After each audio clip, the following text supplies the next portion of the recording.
Binasbasan ni Isaac si Jacob. Ika-27 kabanata. Matandang-matanda na si Isaac at halos hindi na makakita. Isang araw, tinawag niya ang panganay niyang anak na si Esau. Sinabi niya, "Anak," sumagot si Esau, "Narito po ako, ama." Sinabi ni Isaac, "Matanda na ako at hindi magtatagal ay mamamatay na ako. Mabuti pang kunin mo ang pana mo. Pumunta ka sa bukid at mangaso ka para sa akin. Pagkatapos ipagluto mo ako ng paborito kong pagkain at dalhin mo agad ito para makakain ako. At babasbasan kita bago ako mamatay." Nakikinig pala si Rebecca habang kausap ni Isaac si Esau. Kaya nang pumunta si Esau sa bukid para mangaso, kinausap ni Rebecca ang anak niyang si Jacob. "Narinig ko ang sinabi ng iyong ama kay Esau, na mangaso at agad siyang ipagluto ng paborito niyang pagkain. Sapagkat bago raw siya mamatay, babasbasan niya si Esau sa presensya ng Panginoon. Kaya anak, sundin mo ang iuutos ko sa iyo. Pumunta ka sa mga hayop natin, at kumuha ka ng 2 matabang batang kambing, at ipagluluto ko ang iyong ama ng paborito niyang pagkain. Pagkatapos dalhin mo ito sa kanya, para basbasan kanya bago siya mamatay." Pero sinabi ni Jacob sa kanyang ina, "Alam naman po ninyo na balbon si Esau, at ako na may hindi. Baka hawakan po ako ni ama, at malaman niyang niloloko ko lang siya, at sumpain po niya ako sa halip na basbasan." Sumagot si Rebecca, "Anak, ako ang mananagot kung susumpain ka niya. Basta gawin mo lang ang iniuutos ko sa iyo. Lumakad ka na at dalhan mo ako ng kambing." Kaya kumuha si Jacob ng 2 kambing, at dinala niya sa kanyang ina, at niluto ni Rebecca ang paboritong pagkain ni Isaac. Pagkatapos, kinuha niya ang pinakamagandang damit ni Esau na nasa bahay nila, at ipinasuot kay Jacob. Nilagyan niya ng balat ng kambing ang braso ni Jacob, pati ang leeg nito na hindi balbon. Pagkatapos ibinigay niya kay Jacob ang pagkain, at ang tinapay na niluto niya. Dinala iyon ni Jacob sa kanyang ama at sinabi, "Ama," sinabi ni Isaac, "Sino ka ba, anak ko?" Sumagot si Jacob, "Ako po si Esau, ang panganay niyong anak. Nagawa ko na po ang iniutos ninyo sa akin. Bumangon po kayo at kumain ng pinangaso ko, para mabasbasan niyo po ako." Sinabi ni Isaac, "Anak, paano mo ito nahuli agad?" Sumagot si Jacob, "Tinulungan po ako ng Panginoon na inyong Diyos."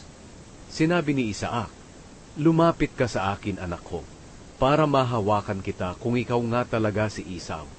Kaya lumapit si Jacob, at hinawakan siya ng kanyang ama at sinabi, "Ang boses mo ay parang kay Jacob, pero ang braso mo ay parang kay Esau." Hindi nakilala ni Isaac si Jacob, dahil ang braso niya ay balbon din, katulad ng kay Esau. Bago niya basbasan si Jacob, nagtanong pa siya, "Ikaw ba talaga si Esau?" Sumagot si Jacob, "Opo, ako nga po." Sinabi ni Isaac, "Sige nga, dalhin mo rito ang niluto mo mula sa pinangaso mo, at pagkatapos kong kumain ay babasbasan kita."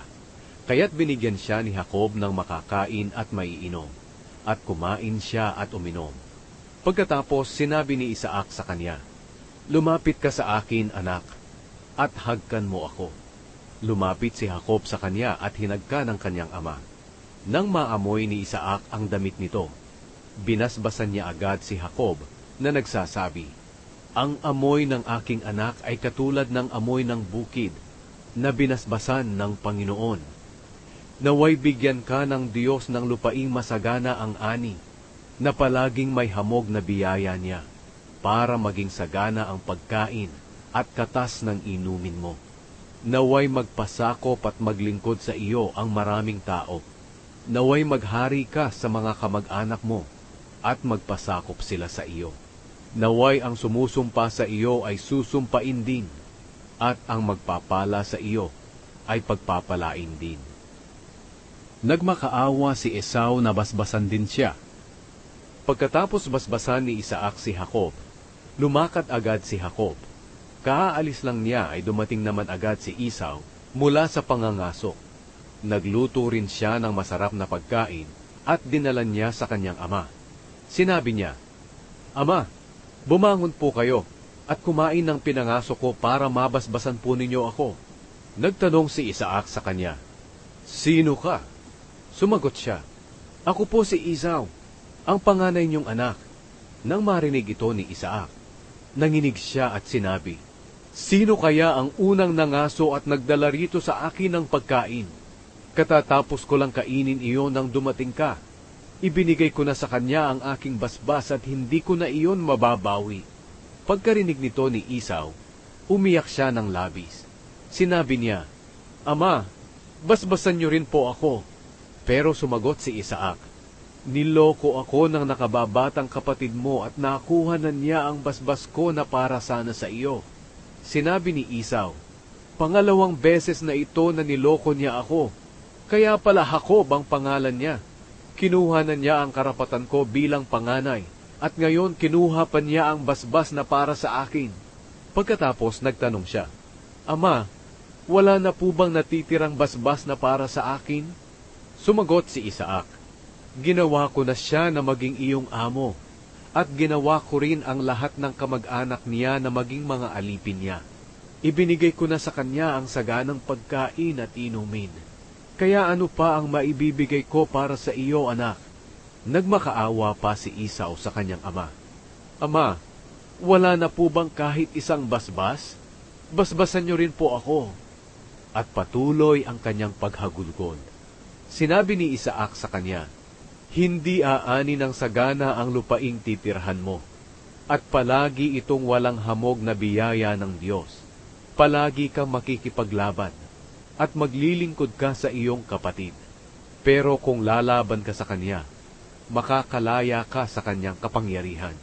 Kinapuutan ni Esau si Jacob, dahil sa basbas na ibinigay ng kanyang ama kay Jacob. Sinabi ni Esau sa kanyang sarili, "Malapit nang mamatay si ama. Kapag namatay na siya, papatayin ko si Jacob."